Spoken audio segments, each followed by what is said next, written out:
अस्सलाम वालेकुम रहमतुल्लाहि वबरकातुहू। आज फिर छठवीं जमात की इल्मी रियाज़ी लेकर हाजिर हूँ। वाजिब कसरें, आज का उन्वान है वाजिब कसरें। बच्चों में ये तसव्वुर कैसे दिलाएंगे वाजिब कसरें। जहाँ तक हो सके तलबा को सलीस अंदाज में कसर का तसव्वुर दिलाना। और उसके बाद जो कसर के अक़साम हैं, 3 अक़साम हैं, तो उसमें पहली किस्म आती है प्रॉपर फ्रैक्शंस। बच्चों को बोले बग़ैर प्रॉपर फ्रैक्शन का तसव्वुर दिलाना मीन्स अददी ख़त में जिस तरह से हमने कसर को ज़ाहिर करना सीखा था उसी तरीक़े पर, उसी का मिसाल लेते हुए बच्चों को प्रॉपर फ्रैक्शन का तसव्वुर दिलाना किस तरह से, वो आज का मौजू है। तो चलिए चलते हैं। वाजिब कसरें, आपने अददी ख़त पर मुख्तलिफ़ कसूर को ज़ाहिर करना सीख लिया है। यानी कल हमने सीखा था नंबर लाइन पर मुख्तलिफ़ कसरें कैसा ज़ाहिर, कसूर किस तरह से ज़ाहिर करते हैं हमने सीख लिया था।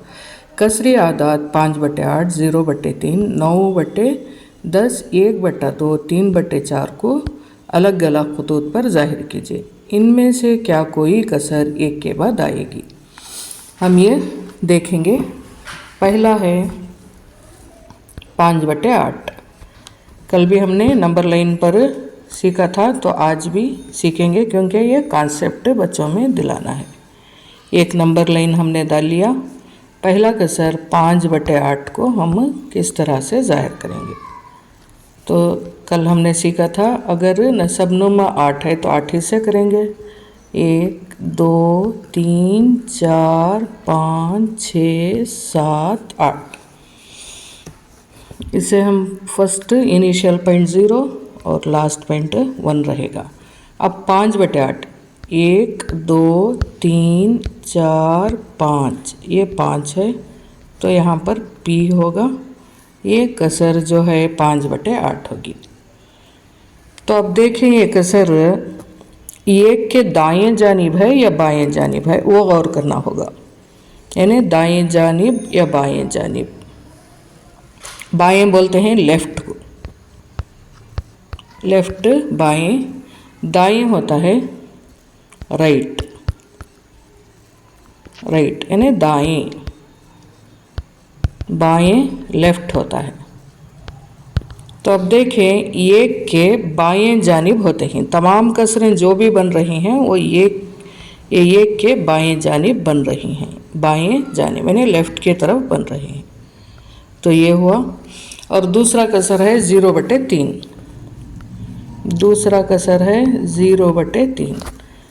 हम फिर से नंबर लाइन खींचेंगे। यहाँ पर 0 होगा, यहाँ पर 1 होगा।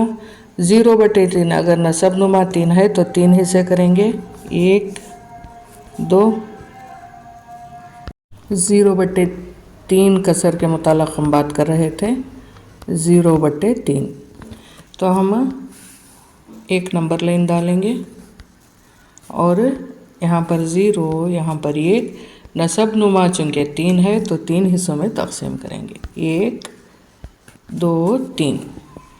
तो अब यहाँ पर 0 पर पूछा गया है, P यहीं बनेगा तो यही 0/3 कसर होगा। अब यहाँ पर हम वाजिब कसरें का तसव्वुर दिला रहे हैं तो बच्चों को 3 बातें पूछनी होगी।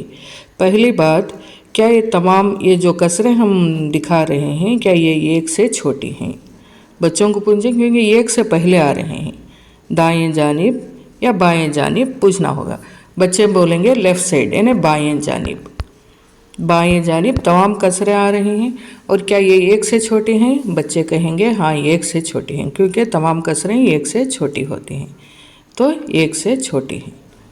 2 बातें सीखे कि तमाम कसरें बाएं की तरफ होंगी और 1 से छोटी होंगी। अब इसके बाद का कसर लेते हैं 9/10। तीसरी कसर है 9/10। फिर से कर लेंगे। यहाँ पर 0 होगा, यहाँ पर 1 होगा। 10 हिस्से करने होंगे। 1 2 3 4 5 6 7 8 9 10। 10 हिस्से, उसमें 9 हिस्से चुनने होंगे। 1 2 3 4 5 6 7 8 9। तो यहाँ पर P बनेगा। ये 9 कसरें 9/10 की कसरें होंगी। तो अब बच्चे पहला ये तस्वुर हमें बिठाए थे कि क्या ये तमाम कसरें बाएं जानिब आ रही हैं। हाँ, बाएं जानिब। पहली खुसूसियत, तमाम कसरें वाजिब की तमाम कसरें बाएं एक के बाएं जानिब होती हैं, यानी लेफ़्ट साइड होते हैं नंबर लाइन पर। और दूसरा, एक से छोटी होती। तीसरी खुसूसियत यह है कि वाजिब कसर में शुमार कुनिंदा हमेशा नसबनुमा से छोटा होता है। ये नसबनुमा कहलाता है, ये शुमार कुनिंदा ऊपर का अदद हमेशा ऊपर का अदद छोटा होता है और नीचे का अदद बड़ा होता है, यानी न्यूमरेटर छोटा होता है, डिनोमिनेटर बड़ा होता है। तो 3 शर्तें बच्चों को, 3 खुसूसियात, शर्त नहीं कहेंगे, 3 खुसूसियात बच्चों में बिठाना होगा कि ये तमाम कसरें 1 से छोटी होती हैं और ये तमाम कसरें 1 के बाएं जानिब होती हैं, यानी दाएं आगे 1 से बढ़ती नहीं हैं, 1 के पार करके बढ़ती नहीं हैं जैसा इसके बाहर, लेकिन 1 से कम की तरफ, पिछले तरफ बाएं जानिब लेफ़्ट साइड जाती हैं। और तीसरी खुसूसियात है, जो नसबनुमा होता है उसके मुकाबले शुमार कुनिंदा यानी न्यूमरेटर हमेशा छोटा होता है। ये 3 बातें याद रख लेंगे अच्छी तरह से। और फिर है 1/2, ये 1/2, क्या ये कसर 1 से छोटी है? जी, 1 से छोटी है। और लास्ट कसर है 3/4, 1 2 3 4। 3/4 को हम किस तरह से लेंगे? 1 2 3, यहाँ पर P बनेगा। ये कसर 3/4 की कहलाएगी, 3/4 की। यहाँ पर 0, यहाँ पर 1। तो क्या ये कसर 1 के बाद है या 1 से कम है? 1 से कम है, 1 के बाएं जानिब है और इसका भी शुमार कुनिंदा छोटा है, नसबनुमा बड़ा है, नसबनुमा बड़ा है। इतना जानने के बाद हम कहेंगे कि वही अगर कोई कसर में शुमार कुनिंदा छोटा और नसबनुमा बड़ा हो तो देखें,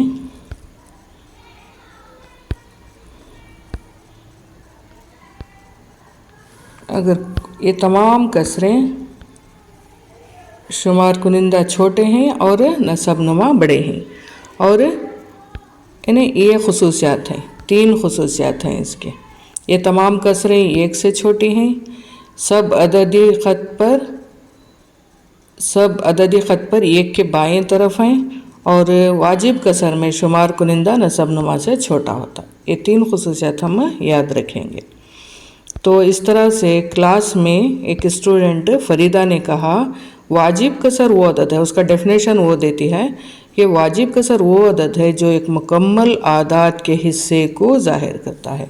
फरीदा कहती है कि एक वाजिब कसर उसे कहते हैं, कोई भी मुकम्मल आदात ले लें तो उसके हिस्से जो ज़ाहिर होते हैं हम उसको वाजिब अदद कहते हैं। इसमें नसबनुमा ये बताता है कि मुकम्मल आदात को कितने बराबर हिस्सों में तक़सीम किया गया है, और शुमार कुनिंदा ये ज़ाहिर करता है कि इसमें कितने हिस्से लिए गए हैं। इसलिए एक वाजिब कसर में शुमार कुनिंदा हमेशा नसबनुमा से छोटा होता है।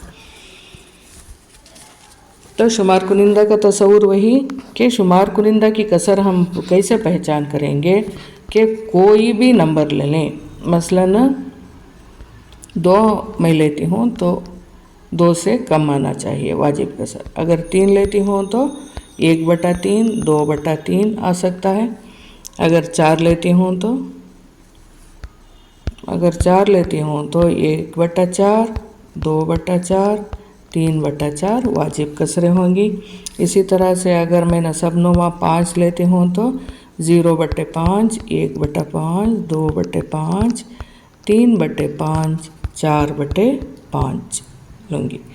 अगर 5/5 लूँगी तब भी ये वाजिब कसर होता है क्योंकि 1 के बराबर होता है। तो इसमें से वाजिब कसर शुमार कुनिंदा हमेशा नसबनुमा से छोटा ही होता है। तो इसका ये डेफिनेशन हुआ। और यहाँ पर देखें मश्क दिया गया है, एक वाजिब कसर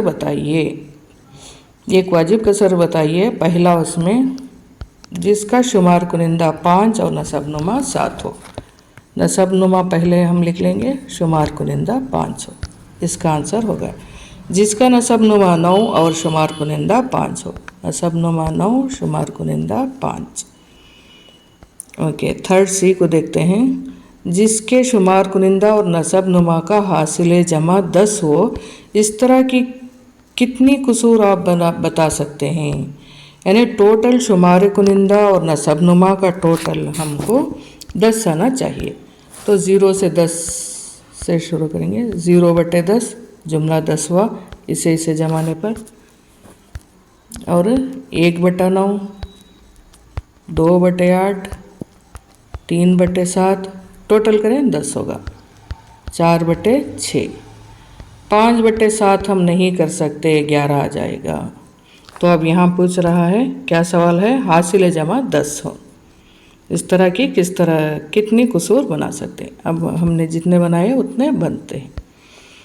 चौथा डी है, यहाँ पर देखें डी क्वेश्चन। जिसका नसबनुमा इसके शुमार कुनिंदा से 4 ज़्यादा हो।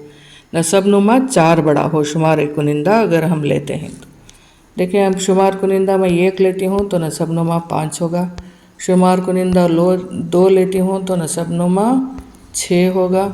शुमार कुनिंदा 3 लेती हूँ तो नसबनुमा 7 होगा। शुमार कुनिंदा 4 लेती हूँ तो नसबनुमा 8 होगा। शुमार कुनिंदा 5 लेती हूँ तो नसबनुमा 9 होगा। और शुमार कुनिंदा 6 लेती हूँ तो नसबनुमा 10 होगा। इस तरह से हम लिख सकते हैं 4 बड़ा। ओके, कोई 5 कसरें बनाइए। 5 कसरें उससे भी ज़्यादा हो गई। एक कसर दी गई है, देखें ये लास्ट क्वेश्चन, दूसरा क्वेश्चन है। एक कसर दी गई है, इसको सिर्फ देखकर आप ये कैसे तय कर सकते हैं कि वो ये कैसी कसर है जो 1 से छोटी है। कोई भी एक कसर लेकर हमें साबित करना है कि 1 से छोटी है। मसलन नंबर लाइन खींच लीजिए, कोई भी 0 डाल लें, 1 डाल लें, यहाँ पर 1 रख लें, 1 2 3 4। अब 4 में हम 1/4 लिए तो 1/4 की कसर 1 से छोटी, 2/4 1 से छोटी, 3/4 1 से छोटी। इस तरह से हम जाहिर कर सकते हैं।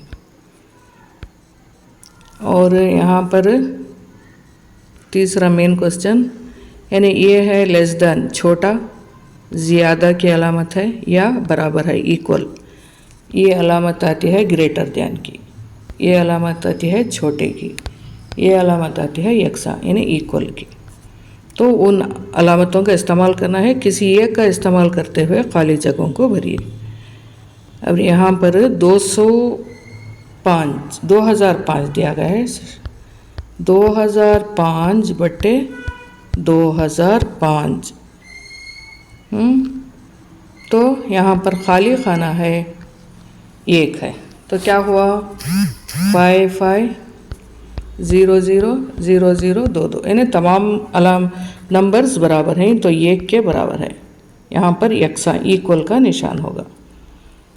दूसरा क्वेश्चन है 4/4, 4/4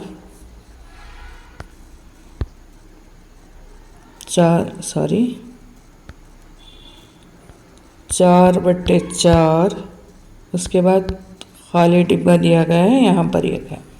ये आप भी समझ गए होंगे कि 4/4 अगर नसबनुमा और शुमार कुनिंदा एक ही नंबर हो तो 1 के बराबर होता है।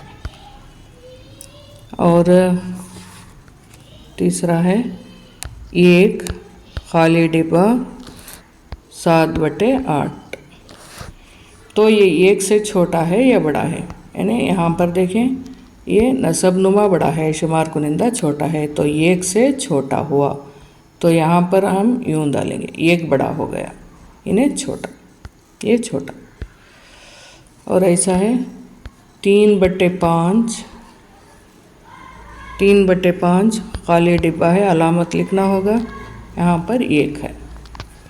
3/5 क्या बड़ा है क्या 1 से छोटा है? छोटा है। छोटे को हम किधर लगेंगे, ऐसे लिखेंगे 3/5, क्योंकि नसबनुमा बड़ा है, शुमार कुनिंदा छोटा है।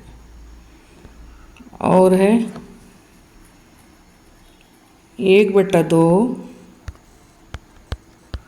1/2 खाली खाना है, यहाँ पर 1 है। तो 1/2 छोटा है, 1 बड़ा है, छोटे की अलामत इस तरह हम लिखेंगे। उम्मीद है आपको पसंद आया होगा। अगला गैर वाजिब और मखलूत कसरें लेकर आती हूँ। अस्सलाम वालेकुम।